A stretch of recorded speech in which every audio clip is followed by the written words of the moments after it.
Yeah, I can't remember a mother being convicted of the death of a child with regard to fentanyl, but surely not the first murder charge of someone who distributed fentanyl and someone died. Whitney Ard will be serving an automatic life sentence for the death of her 2-year-old son. Criminally negligent is what the term is. It's not that she was intentional, but the second-degree murder provision allows for this type of behavior to be charged as second-degree murder.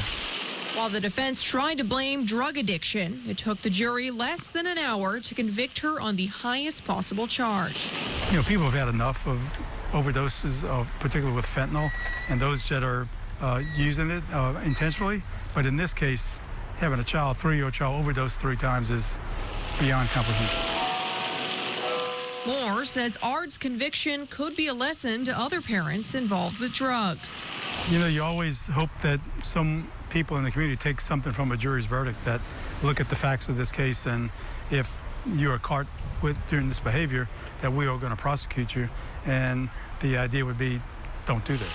Ard's conviction may set a precedent for parental negligence, but it still doesn't answer why the Department of Child and Family Services didn't take action beforehand.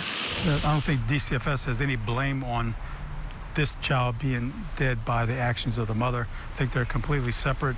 Whether they should have taken the child away from her, I don't know those facts. Before his death, the WBRZ investigative unit uncovered police reports showing the toddler was brought to the emergency room and given Narcan on 2 different occasions.